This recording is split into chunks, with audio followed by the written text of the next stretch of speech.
In a nutshell, the religious way of thinking is centered on rules and restrictions allegedly created by an unseen entity who at the same time has ultimate power. Thus, this philosophy is basically one of fear. The believer's fear, even if subconscious, causes them to at least want to behave or think a certain way. So you end up where you have a system where fellow humans that ultimately have no supernatural authority at all then dictate and reinforce this alleged desired way of thinking and behaving.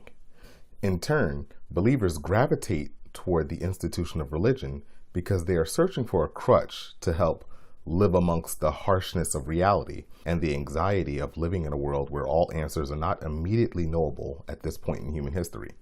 So, by fooling themselves into thinking that there is an almighty father, a supreme being, or a reason to it all, they feel that they will reach some sort of peace within themselves and somehow peace with the rest of the world around them.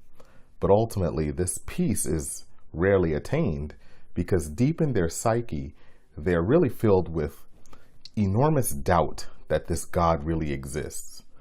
Interestingly, this subconscious doubt about their own belief system causes them not to reject its validity as you would think, but rather delve further and deeper into the imaginary reality created by their religion.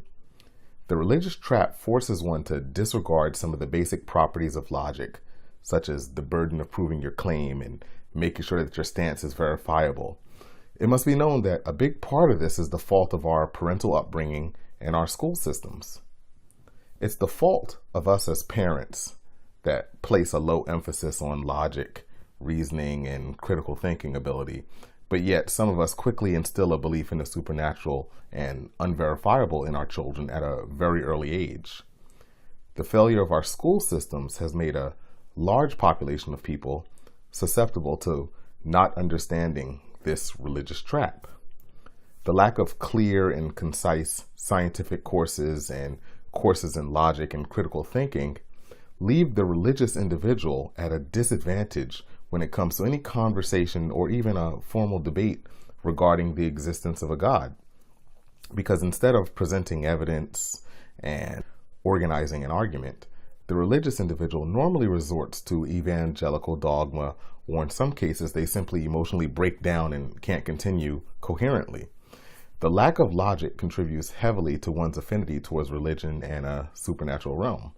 Ironically, it must be mentioned and understood that the innermost root of the mechanism of this religious trap ironically lies within our evolutionary history and success as a species. The core of the religious trap is the evolved ability to have and retain beliefs. Beliefs by nature are designed to not change, even in the face of contradictory evidence. The ability to have a belief and the mechanism of beliefs is supremely beneficial for creatures such as us with dull senses. It's said that beliefs basically provide us with a way of perceiving to know something without having sensory input to back up the knowledge of that something.